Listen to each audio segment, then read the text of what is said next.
우리 성도님들은 오늘도 예배를 드리실 때 하늘나라를 맛보는 예배가 될 수 있기를 예수 이름으로 축원합니다.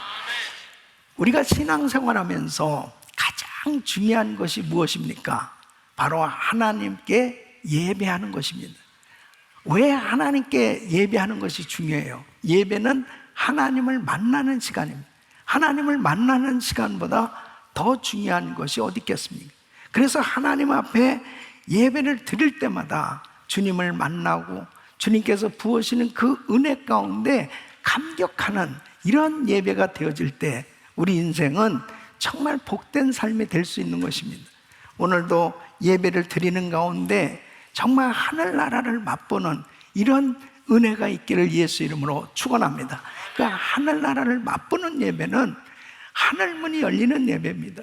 하나님께서 하늘문을 여시고 신령한 은혜를 쏟아부어 주실 때 전혀 경험해 보지 못했던 그런 하나님의 은사와 은혜를 체험하게 되는 것이죠. 하나님의 말씀을 받을 때에 하늘문이 열려지고 주의 음성을 듣는 예배가 바로 하늘나라를 맛보는 예배입니다. 하나님의 말씀, 로고스인 이 말씀이 레마로 나에게 들려지는 이 말씀이 될 때 우리의 삶에 놀라운 변화가 일어나게 되는 겁니다. 하늘나라를 맛보는 예배는 성령의 감동이 있는 예배예요. 그래서 이 요한이 하나님 앞에 예배를 드리는 가운데, 천상의 예배 가운데 성령의 감동을 받고 감격하는 모습을 보게 됩니다. 오늘 이 본문 말씀을 보면은 요한이 환상을 통해서 하늘나라의 광경을 지금 보고 있어요. 24 장로들이 그 하나님 앞에 금멸관을 쓰고 하나님을 경배하고 있습니다. 보좌 앞에 7 등불이 켜 있고 또 7 영이 이 성령의 불꽃이 늘 타오르는 이 하나님의 임재를 경험하면서 하나님을 찬양하는 모습을 보게 됩니다. 거기에 보면 네 생물이 하나님을 찬양하고 있는 모습인데요, 이 네 생물 보면은 사자가 있어요. 그리고 또 송아지, 사람, 이 독수리, 이렇게 네 생물이 그러한 모습을 가진 그 생물이 찬양하고 있다는 것입니다. 사자는 동물의 왕이죠. 독수리는 새의 왕이죠. 그리고 사람은 만물의 영장입니다.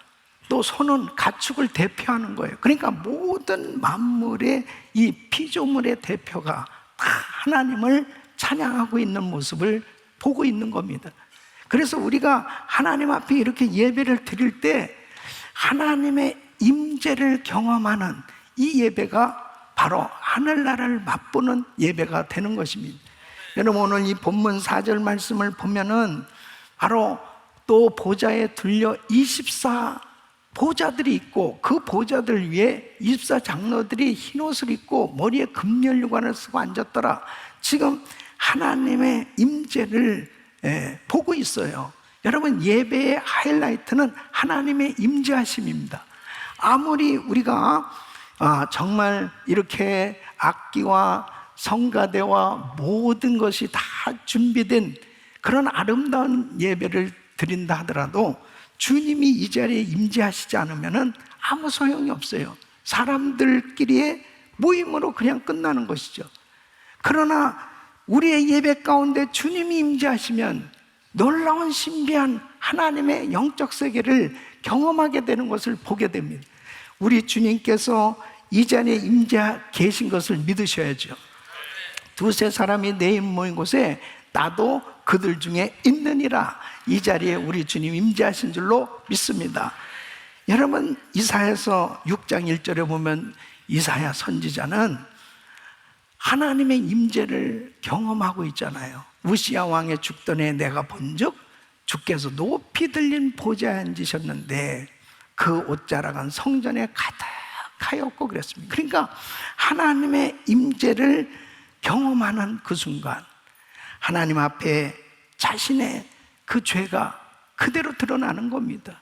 그리고 하나님 앞에 죄사함을 받고 그 소명을 받는 모습을 보게 되죠. 주님이 임재하셨을 때 우리에게 신비한 은혜를 경험할 수 있게 해주신 겁니다.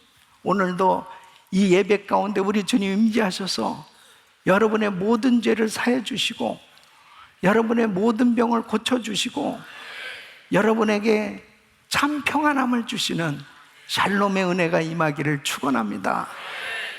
여러분, 누가복음 1장에 보면은 세례 요한의 아버지 사가랴는 제사장이었습니다. 그의 차례가 되어서 성소에 가서 분향을 하는데 그때 신비한 하나님의 은혜를 경험하죠. 너에게 아들이 있을 것이다. 아니, 저는 너무 늙었습니다. 제 아내도 너무 늙었고요. 도무지 우리 부부는 아이를 가질 형편이 안 됩니다.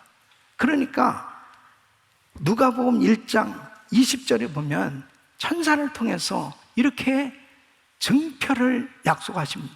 보라, 이 일이 되는 날까지 내가 벙어리가 되어 능히 말을 못하리니 이는 내 말을 내가 믿지 아니함이었거니와 때가 이르면 내 말이 이루리라 하더라고요. 그 순간에 벙어리가 돼버린, 그 예배 드리러 갔다 와가지고는 말을 못하는 거예요. 예. 그러면서 하나님께서 이제 태어날 아기의 이름도 요한이라 그렇게 가르쳐 주시고, 그 다음에 결국은 아이가 태어나고 난 다음에 이제 입이 열려서 말을 하게 되는 것을 보게 됩니다. 하나님의 임재를 경험하게 될 때 정말 신비한 하나님의 역사를 경험하면서 주님이 정말 살아계시구나, 주님이 역사하시구나, 이런 은혜를 오늘도 경험할 수 있기를 바랍니다.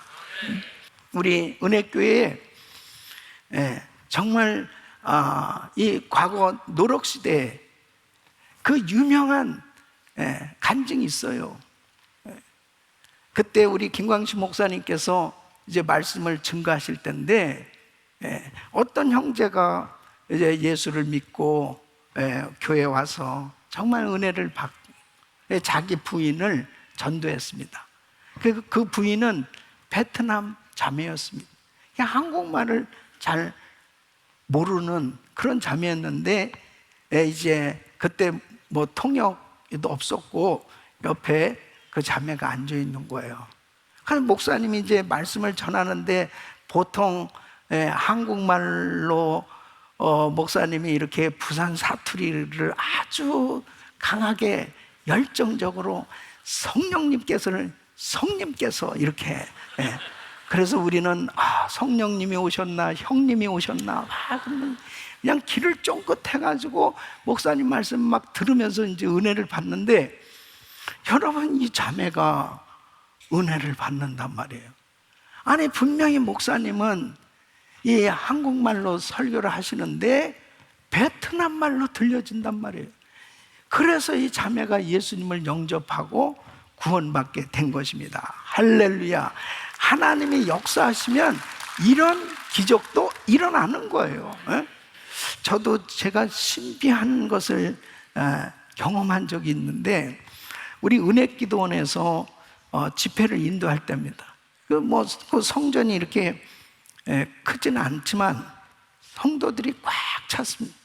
그래서 이제 말씀을 전하고 안수기도를 하는데, 제가 계속 안수기도를 하는데 저 한편에서 흰 옷을 입은 분이 또 동시에 안수기도를 하고 있는 모습을 보면서 이상하다. 근데 그 순간에 예수님이 안수기도를 하고 계시다고 하는 것이 아주 너무 또렷하게 확실히 오는 거예요. 그러면서 그때 많은 사람들이 치유받고 은사받고 성령님의 강력한 역사를 경험하는 그러한 것들을 보게 되었습니다. 여러분, 주님이 임재하시면 역사가 일어나는 거죠. 주님이 친히 축복해 주셔야 됩니다. 이번에 이스라엘에 가서 이렇게 세대를 인도하는데 이 유대인들은 정말 반응이 없어요. 그래서 이제 말씀을 전하면서 제 마음 가운데 안수 기도를 해야 되겠다는 그런 감동이 왔습니다. 그래서 이제 주님 앞에 기도하면서 이분들 가운데서 이제 이렇게 아픈 사람 또 그런 사람들이 앞으로 나오라고 그랬습니다. 그러고서 이제 기도를 하는데 성령님께서 정말 임재하셔서 역사하시기 시작하는 거예요. 그 한 형제가 저한테 끝나고 와서 이야기를 합니다. 자기가 7년 동안 이 머리가 너무 아파서 정말 견딜 수 없었다는. 그런데 이번에 이렇게 목사님이 안수를 하는데 자기가 쓰러지면서 그 아픈 모든 통증이 싹 없어졌다는 것입니다. 할렐루야, 하나님께 영광입니다. 그러면서 정말 하나님의 은혜로 그 자리에 참석했던 모든 사람들이 다 예수님을 영접하고, 그리고 정말 하나님의 은혜를 경험하는 그런 사역이 이루어졌습니다. 그리고 14명이 정말 신학교 가겠다고 헌신하게 됐습니다. 우리 주님께 영광입니다. 주님이 임재하시니까 주님이 역사하신 줄로 믿습니다. 하나님께서 임재하시는 그런 예배를 경험해야 되는 것입니다.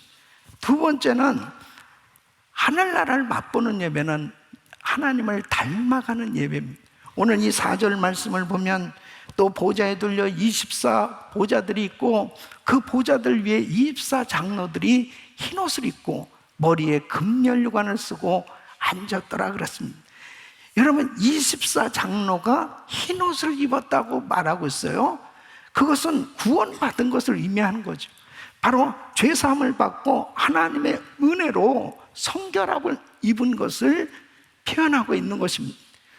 그리고 면류관을 썼다고 하는 것은 바로 하나님을 아름답게 섬긴 것을 우리 하나님께서 기뻐 받으셔서 상으로 은혜를 주신 이 축복의 상징이 바로 면류관이죠. 그러니까 24 장로가 흰옷을 입고 하나님 앞에 금면류관을 쓰고 찬양하는 모습을 한번 생각해 보십시오. 지금 이 24 장로가 이렇게 거룩하신 하나님 앞에 흰옷 입고 찬양하는 모습은 24 장로는 죄인이었습니다.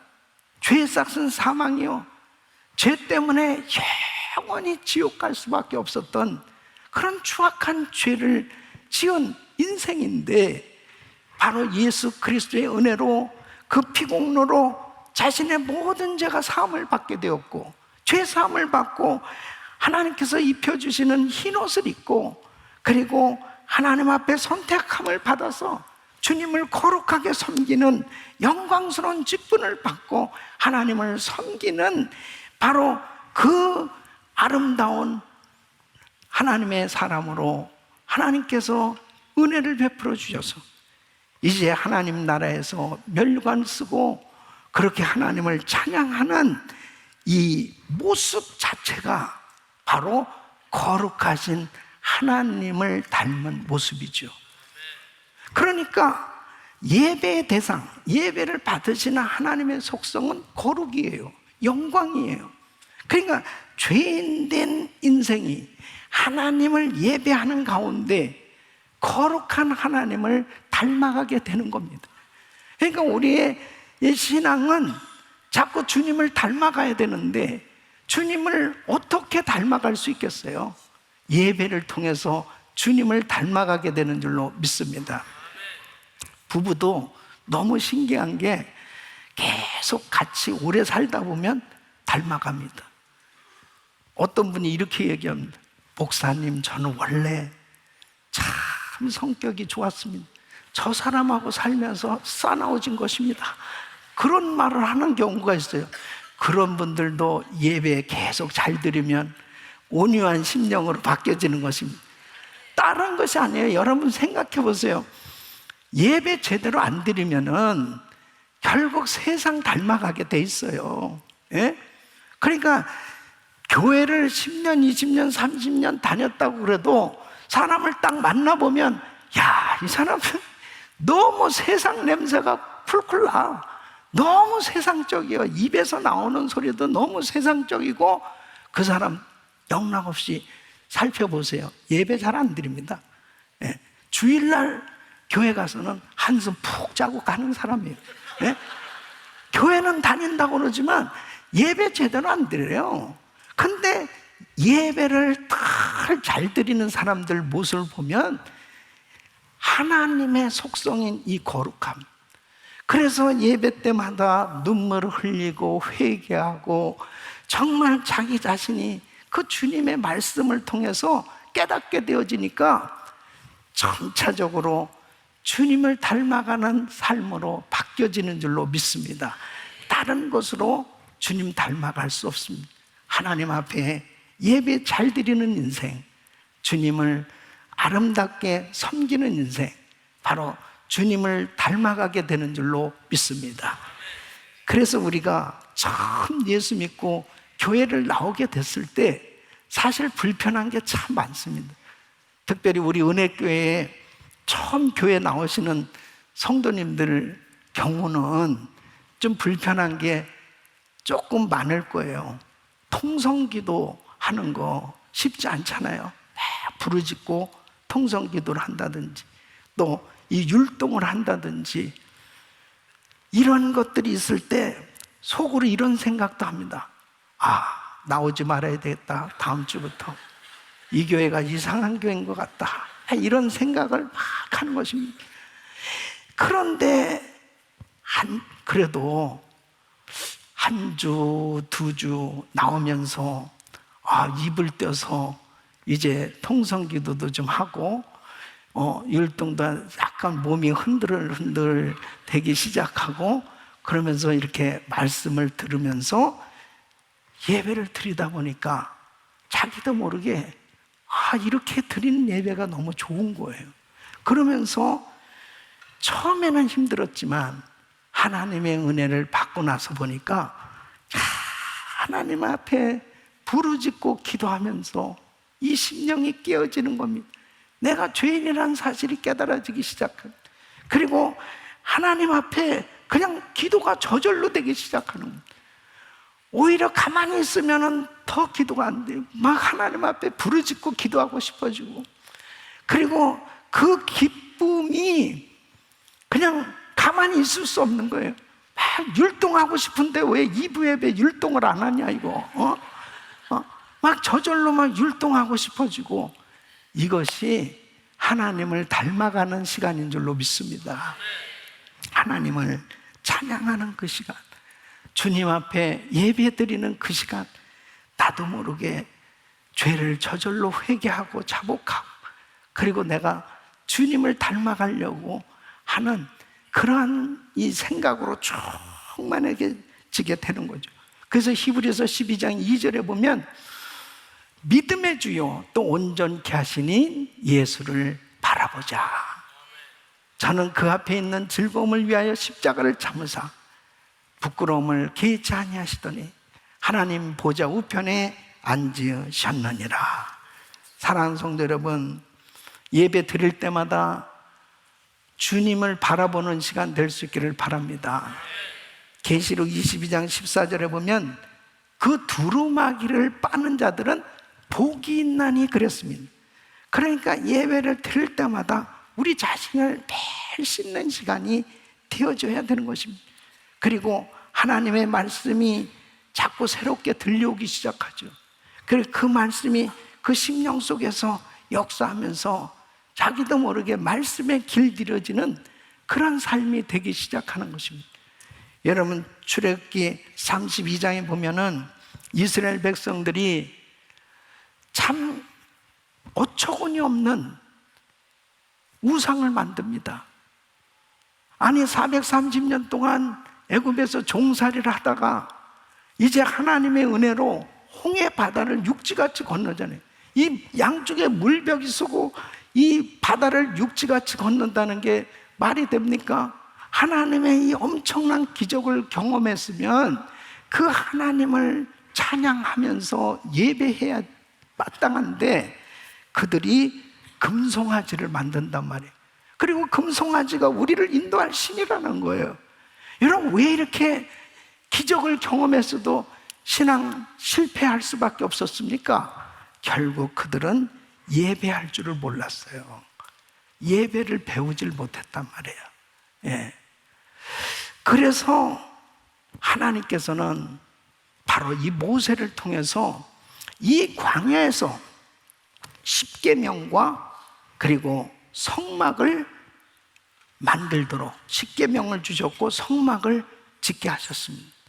여러분, 이 십계명은 바로 하나님의 백성들이 어떻게 살아가야 될지 이 삶의 기준을 분명히 정해준 말씀이죠. 하나님의 백성은 이렇게 살아야 되는 거다. 이제 말씀을 하나님이 주신 거예요. 이 성막은 옮겨 다니는 성전입니다. 그러니까 계속해서 가나안 땅을 향해서 가면서 그들은 가만히 있는 게 아니에요. 옮겨지는 곳마다 가서 예배를 드리는 겁니다. 그러면서 하나님을 경배하면서 하나님의 백성으로 그렇게 예배자로 하나님은 세워주시길 원하셨던 거죠. 그러니까 여러분, 이스라엘 백성들을 그렇게 훈련시키시기 원하셨던 게 뭐냐면 예배자로 세우시기 원했던 거예요. 예배자가 돼야만 세상에서 구별된 삶이 되고 승리할 수 있기 때문에 그들은 참된 예배자로 세우기를 원했던 겁니다. 오늘날도 마찬가지예요. 우리 성도님들이 이 예배 체질이 되셔야 됩니다. 예배 체질이. 아멘. 그래서 집을 이사했어요. 이사해가지고 뭐 큰 집을 지어가지고 그냥 동네방네 사람들 다 초청해가지고 먹고 마시면서 그냥 집 자랑을 하는 것으로 그렇게 끝나는 사람들은 하나님을 제대로 모르는 사람들이 하는 짓이요. 그렇게 큰 집을 지었을 때는 먼저 하나님 앞에 예배를 드린단 말이에요. 하나님, 이 공간이 예배 처소가 되게 하여 주옵소서.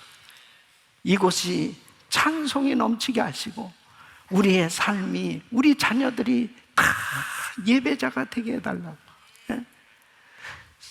사업장을 이전해서도 오픈해도 먼저 예배부터 드리는 거예요. 하나님, 이 사업장을 축복해 주시되 하나님의 영광을 위해서 쓰여지게 해주세요. 예배 가는 곳마다 예배, 새벽 예배 드리면서 참 하루를 하나님 앞에 올려드리는 거예요. 금요 집회, 금요 성령 집회도 정말 성도들이 나와서 하나님 앞에 예배 드리면서 또 주일을 준비하는 거예요. 이 주일 예배 역시 마찬가지죠. 가정교회 예배, 우리 성도들의 삶은 전부 예배 중심의 삶이 돼야 됩니다. 그래서 예배가 너무 행복해야 돼. 예. 여러분은 지금 예배가 정말 행복하세요? 행복합니다. 예배가 정말 행복해야 됩니다. 예배. 예. 오늘도 가야 되는, 가야지. 가야 돼. 무슨 장례식장 가는 가야 돼. 그 예배가 너무 지루하고 따분하고, 이 예배 시간이야말로 정말 주님을 바라보는 시간, 주님을 만나는 시간, 감격하는 시간이 돼야 되는 거다. 예? 세상을 이기는 능력을 받는 시간이 되는 거다. 다 세상적으로만 살아왔던 내 인생이 예배 드리는 시간에 그 하나님의 얼굴을 뵈고 그 하나님의 임재를 경험하는 시간이 될 수 있기를 예수 이름으로 축원합니다. 우리 성도님들은 예배 중심의 삶이 되셔야 돼요. 항상 어떻게 하면 예배 잘 드릴까? 어떻게 하면 예배 중심으로 살까? 예? 제일 한심한 사람이 어떤 사람이 어떻게 하면 예배 빼먹을까? 어떻게 하면 예배를 건너뛰고 좀 한 주간을 보내볼까? 예. 그런 성도는 한 명도 없을 거예요. 만약 그런 분이 있다면 아직 그 예배의 맛을 몰라서 그러죠. 여러분, 예배는 드리면 드릴수록 하나님을 더 뜨겁게 사랑하는 그런 축복의 시간이 되는 줄로 믿습니다. 최고의 가치를 느끼는 예배가 하늘나라를 맛보는 예배입니다. 그래서 10절로 11절 말씀을 보면 우리 같이 읽겠습니다. 시작. 24장로들이 보좌에 앉으신 이 앞에 엎드려 세세토록 사시는 이에게 경배하고 자기의 면류관을 보좌 앞에 던지며 가로되 우리 주 하나님이여 영광과 존귀와 능력을 받으시는 것이 합당하오니 주께서 만물을 지으신지라 만물이 주의 뜻대로 있었고 또 주의 지심을 받았나이다 하더라. 아멘. 하나님은 영광을 받으시기에 충분하신 합당하신 하나님이신 줄로 믿습니다. 우리가 예배를 드릴 때 우리의 예배를 받으시는 하나님은 가장 귀하신 만왕의 왕이세요. 만주의 주가 되시는 하나님이십니다. 바로 그 하나님 앞에 경배하고 예배할 때 그 시간이 가장 내 인생에 최고의 가치 있는 시간이 되는 거예요. 이것이 깨달아지셔야죠. 내 삶에 지금 예배 드리는 시간이 가장 가치 있는 시간이다. 가장 축복된 시간이다. 하나님의 은혜를 받으면 하나님이 가장 귀하신 분으로 여겨지죠. 그리고 그 하나님을 정말 찬양할 때 하나님은 나의 찬양을 받으시기에 합당하신 분입니다. 하나님은 바로 영광과 존귀와 능력을 받으시기에 합당하신 분입니다 하고 저절로 고백하게 되는 줄로 믿습니다. 가장 귀하신 분 예수, 가장 귀하신 예수, 이 세상이 그 어떤 것보다도 가장 귀하신 분 예수, 그분을 높여드리는 시간이 가장 가치 있는 시간인 줄로 믿습니다. 그러니까 어때요? 나의 가장 귀한 것, 최고로 가치 있는 것을 우리 주님 앞에 드려도 아깝지가 않는 거예요. 그래서 요한복음 12장에 보면은 마리아는 예수님 앞에 옥합을 깨서 쏟아 부었습니다. 그 향유 옥합을 부으면서 너무너무 감격해하는 모습, 감사해하는 모습은 어떻습니까? 내가 가장 가치 있는 것으로 여기는 이 옥합을 가장 귀하신 분, 위대하신 분 예수님 앞에 부어드리는 것, 이것이 최고의 가치 있는 일이라는 사실을 깨닫는 거예요. 그러니까 무슨 아깝다는 생각, 이런 것들이 전혀 들어올 수가 없는 거죠. 가장 위대하신 분, 가장 소중하신 분은 예수 그리스도십니다. 그 은혜를 경험한 사람은 그 하나님 앞에 나의 소중한 시간, 소중한 물질, 소중한 나의 몸을 우리 주님 앞에 드리는 시간이 너무 행복한 거예요. 누가 순교할 수 있습니까? 기독교 역사 가운데 그 많은 사람들이 예수 그리스도 이 복음 전하다가 귀한 생명을 희생하며 자기의 모든 것들을 희생하면서 드릴 수 있는 그 이유가 뭘까요? 나 같은 죄인을 살려주신 그 은혜가 너무 감사. 나에게 영원한 생명을 주신 그 주님이 너무 위대하시기 때문에 바로 그분을 위해서 내가 그분의 말씀에 순종해서 복음 전하는 일, 이것이 얼마나 가장 가치 있는 일인가, 그것을 깨닫는 사람은 자신의 가장 귀한 인생을 하나님 앞에 올려드리는 줄로 믿습니다. 글래드스톤이라는 영국 수상이 이런 말을 했습니다. 나에게는 예배석이 대영 제국의 수상석보다 더 존귀합니다. 참, 어떻게 이런 말을 할 수 있을까요? 예배의 자리를 수상의 자리보다 더 귀하게 여긴다는 거예요. 여러분, 이 세상에 명예, 이 세상에 내가 정말 갖고 싶은 권력, 모든 것들보다도 하나님 가장 귀하신 분 예수, 그분을 예배하는 이 자리가 더 소중하다는 사실이 믿어져야 돼요. 그렇게 믿어지세요? 예배의 자리가 그렇게 귀한 자리로 여겨져야 여러분은 오늘 이 예배당에서 예배 드리는 이 시간이 정말 절대로 헛된 시간이 아니고 너무 이 시간이 나에게는 최고의 가치 있는 그러한 축복의 시간을 보내고 있다고 믿으신다면 얼마나 행복하겠습니까, 여러분?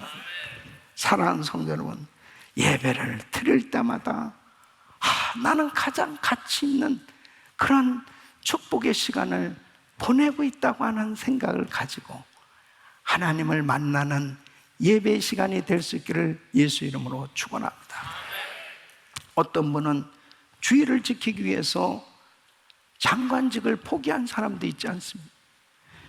어떤 성도님은 더 많은 물질을 얻을 수 있음에도 불구하고 성수주의를 하기 위해서 주일문을 닫고, 그리고 정말 주일날 사업장의 문을 닫고 하나님 앞에 온전히 예배를 드리고 봉사하는 그런 성도들도 있지 않습니까? 나에게 주어진 이 예배의 시간이 어느 만큼 될지는 모르지만 이 땅에 사는 동안 하나님 앞에 예배를 드릴 때마다 나의 예배를 받으시는 가장 귀하신 분 예수, 그분 앞에 가장 귀한 것으로 우리 주님을 경배하면서 그 예배 시간이 가장 행복한 시간이 될 수 있기를 예수 이름으로 축원합니다. 예배를 드릴 때마다 하나님의 임재를 경험하시고, 예배를 드릴 때마다 주님을 닮아가는 시간이 되시고, 예배를 드릴 때마다 이 시간이 최고로 가치 있는 시간으로 여겨져서 정말 하나님께 크게 영광 돌리는 예배자의 삶이 되시기를 예수 이름으로 축원합니다.